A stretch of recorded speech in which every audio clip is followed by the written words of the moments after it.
Welcome to the Riviera Firefly podcast, episode 14. Today we get to chat with our second cool dude, none other than Al Roberts. You may have seen him performing as the Blah Blah's frontman, or in various pubs on the Côte d'Azur, or at the Voiles d'Antibes, the Festival de Musique.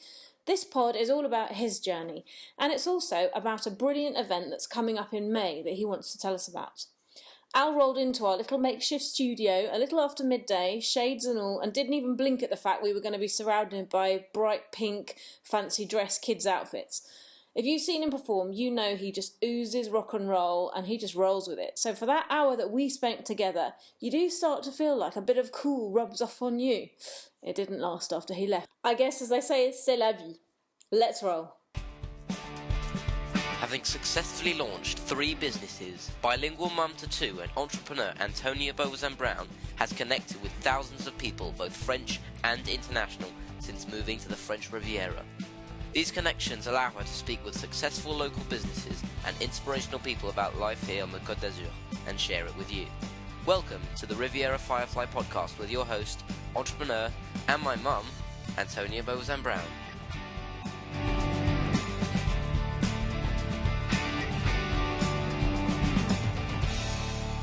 Welcome to the Riviera Firefly podcast, where for once we are going to be super cool and rock and roll, because today we have got Al Roberts with us in the house. Can you get more rock and roll than No. someone who's been up for 15 minutes? You've literally rolled in right from a gig. I actually look like Keith Richards' ashtray. You so do. The faces today when they open the door and in walked Mr. Rock and Roll. Fantastic. How are you doing? I'm very well, actually. I might not look it, but I'm really well, yeah. It's a good moment for me at the moment. You know, I've had my trials and tribulations over the last couple of months, but I'm actually really happy at the moment.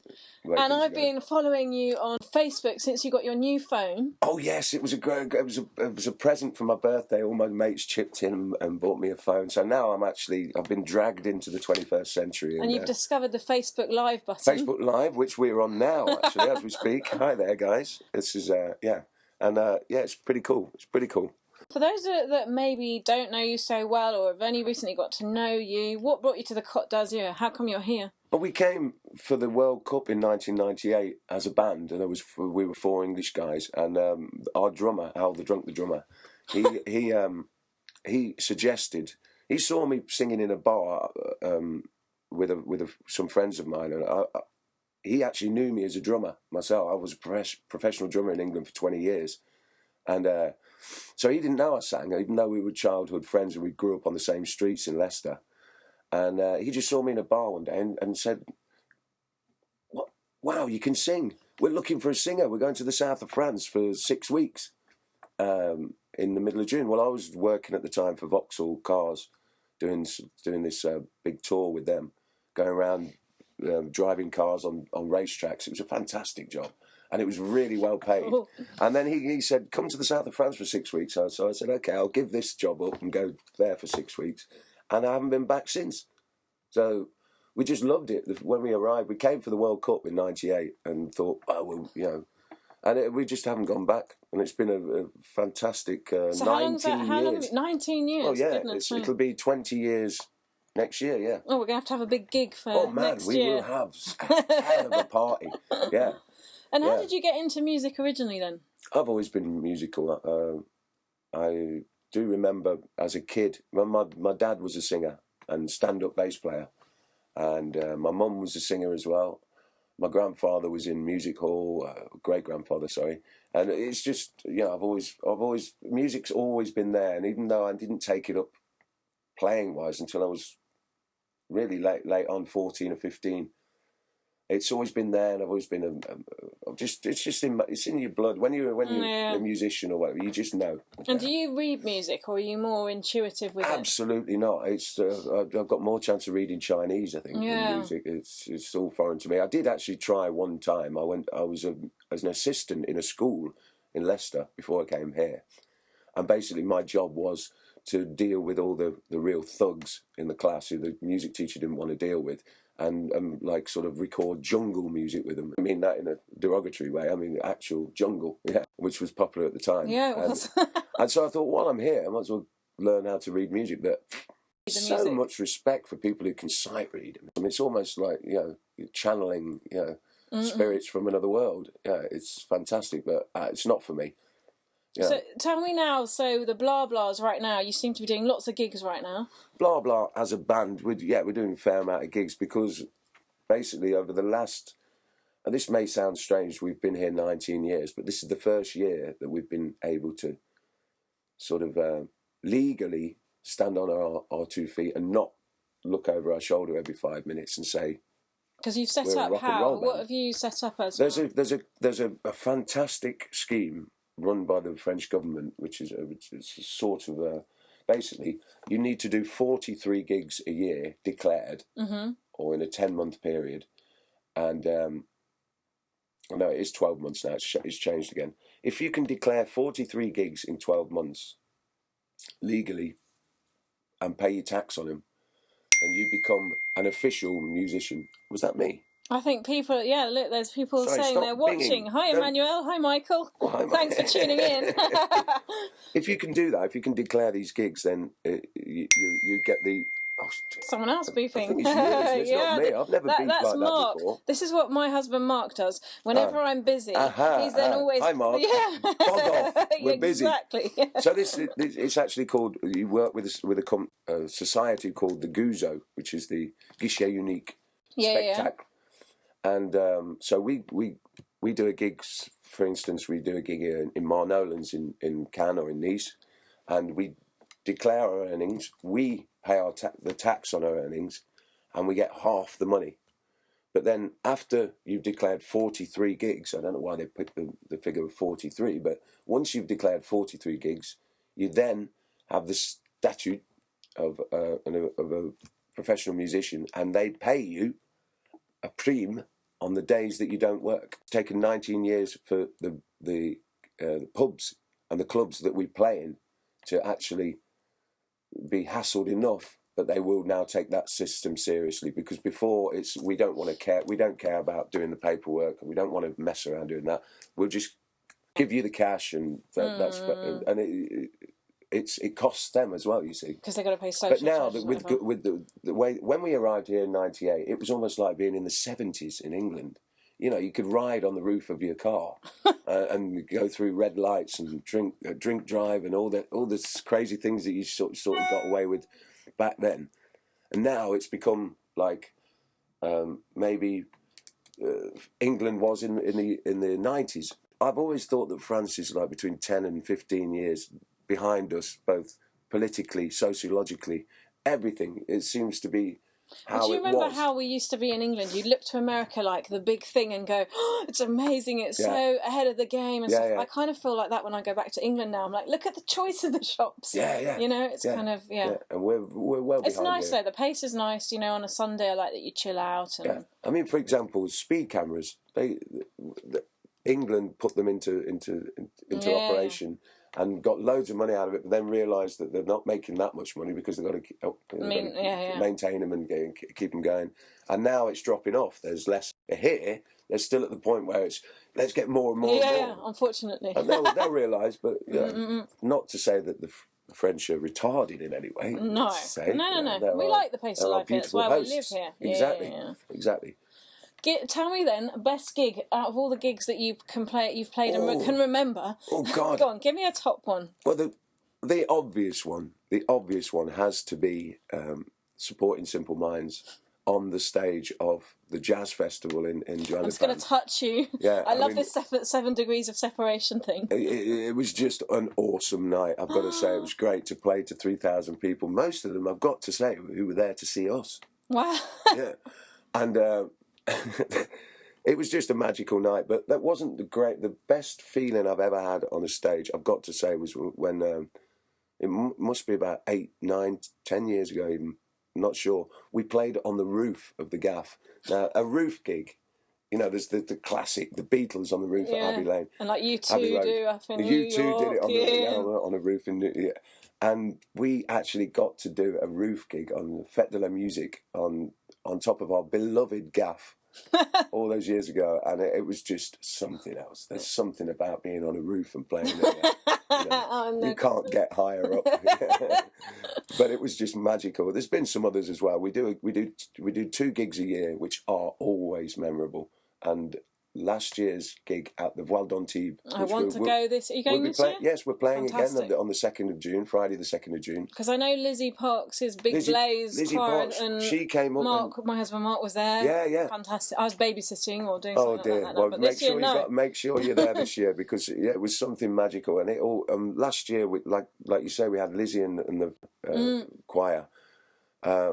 On stage, 27 voices, and we sang a tribute to David Bowie and to Prince, and we did Life on Mars, and we did Purple Rain, with this humongous choir behind us, and in front of 5,000 people.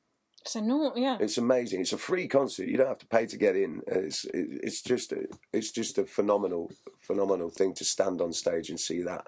And it's very emotional too.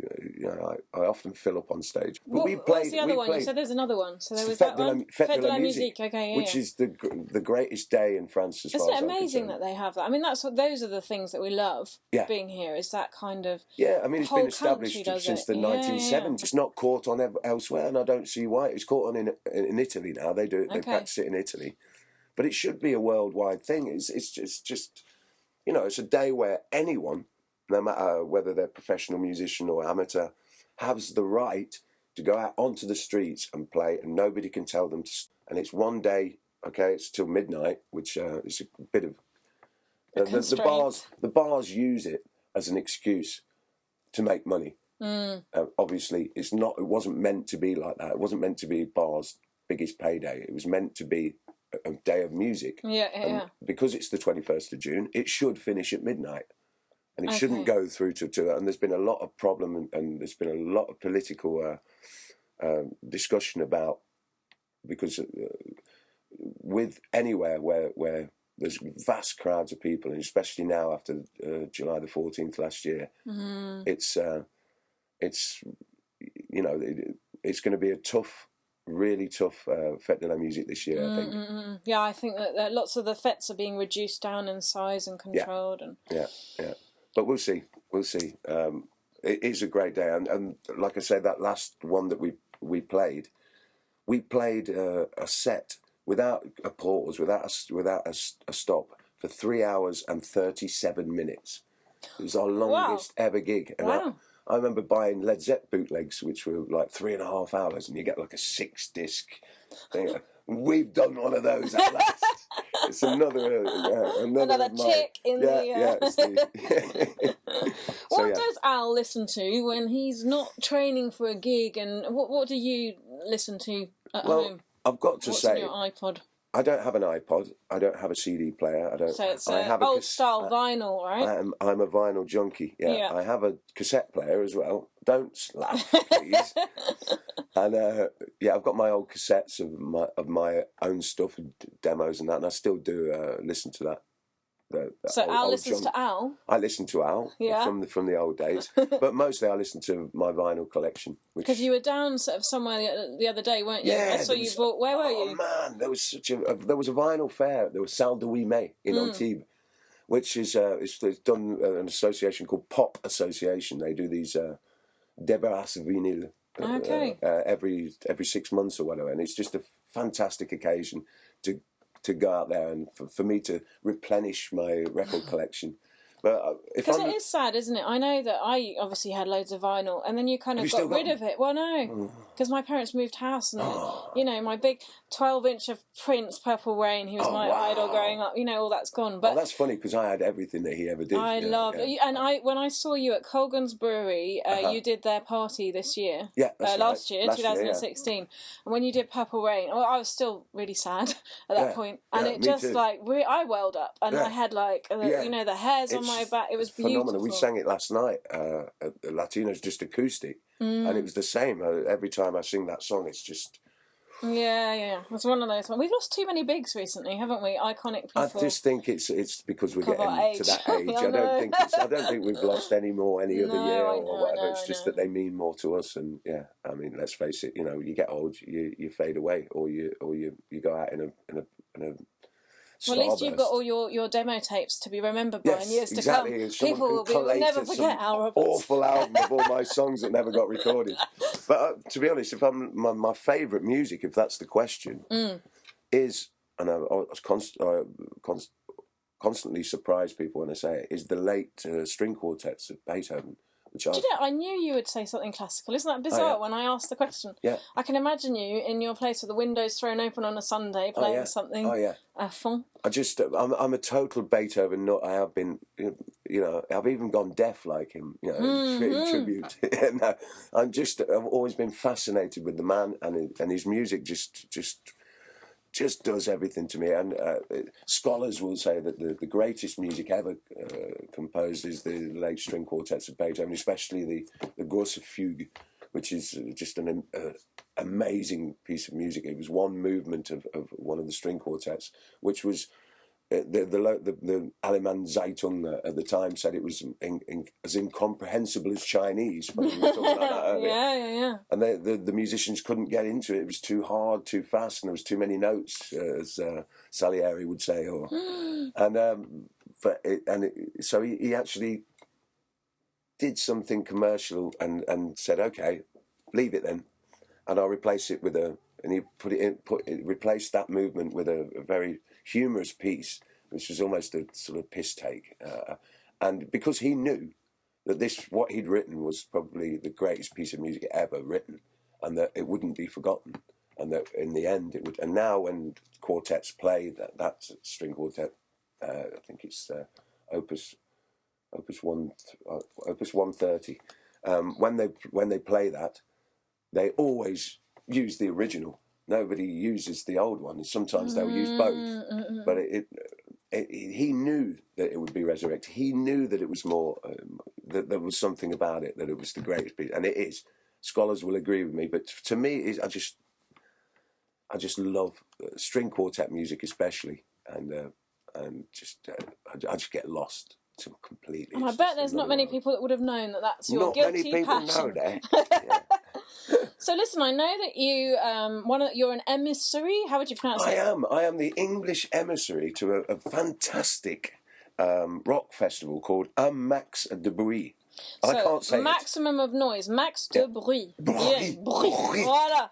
Voila. So what is this? So it's obviously French. Yeah, it's a French organised festival, and basically what it is, it's like all your. The first time I went to it, I took my daughter, and we saw. One day, Led Zeppelin, the Rolling Stones, the Doors, Pink Floyd, and it was just all in one day. But obviously, it wasn't the real bands. But if you close your eyes, it absolutely does. These guys, Live Aid for real. Yeah, these guys are at such a high standard. It's just incredible. And where is it? This year it's going to. Normally, it's held in the Théâtre de la Verdure in Nice, but as we mentioned earlier, because of the events of the 14th of July last year, they're not actually opening up the venue until the 14th of July next year, which there'll be, I believe, a special concert there on that date. So it will be in La Gaude village. They're taking over the whole village, basically, and it's the 13th and 14th of May this year. And every single penny, I think it's about $15 to get in. And you can see, again, Led Zeppelin, ACDC. There's tributes to Rage Against the Machine. It's all rock. There's a Motorhead tribute. I don't know if you've ever heard of a band called Trust. Trust actually were friends of ACDC back in the time, Bon Scott, and they did tours in England supporting They had a hit called Antisocial, which was a hit in England. Back in the 80s, so we're going back a while. Now these guys are back on the road, Trust, and their guitarist, Nolan, is the godfather of this particular festival, and he has been for a few years. And every single penny made from the festival goes to a local autistic charity called Solidarisme, and it basically pays for professional musicians to go into establishments and bring rock music to autistic kids. It's just a wonderful thing. Brilliant and it's run by a guy called Zip Fabriso. And he's just my hero. He's just absolutely great bloke, and he puts all of his life into this, and it takes a hell of a lot of organisation. And he goes, and it's basically a full-time project for him, as well as his job, as well as his band, because he's in a band. He'll be playing as well. So I'm guessing there'll be Facebook pages. There is a Facebook follow. page which is Max de Bruit with the numeral 1. So it's 1 Max and then DEBRUIT. Yes, or if not, go to my Facebook page, which is Alan Roberts, and you're probably associated with me through some friends if you're local, and I regularly put up posts about it as well. And and there'll be more details. I'm going on to Riviera Radio in the next couple of weeks and doing a big push for it with Rob on the Breakfast Show. Because Rob, he's a great supporter of local live music as well. And I asked him if I could go up and talk about this. Of course you can, mate. Excellent. Yeah. And brilliant that it's helping autistic children, which is an area that's kind of not got the big spotlight in France. You're right. You're really absolutely difficult. right. Yeah, it really is difficult. But it's becoming more and more easy. I mean, over the years, I think this is the 6th edition. Over the years, they've raised near on 100,000 bucks for the and it's a very costly thing. Is it a kind of place you take your kids along to? It is indeed, yeah. What sort of ages? What ages would you say? I took my 14-year-old, but when she was 12, 15-year-old, sorry, when she was 13. Yeah, got to get that right. You know if your kid's going to be into a loud. I mean, obviously, I'd say if you are taking kids to the event, make sure you protect their ears and get them earplugs. They are available on the site. Sale there. Okay. Yeah, not on sale. They're free. Excellent. So that's the 13th and 14th of May. Well, my two are very into music, and cool. Well, I've got a drummer at home, and he's electric guitar and all that stuff. That's just amazing. So he would love to do that. And I think it's around $15 for adults, 12 for kids over 10, free for little kids. Yeah. Look forward to it. And you're not playing there, but you're going to be there. I'm not playing there at all. You're basically because I don't do a tribute band, but I've been appointed the English Emissary of the project, which basically it's a great thing to add to your CV. I'm so proud. I feel like I've just been knighted or something.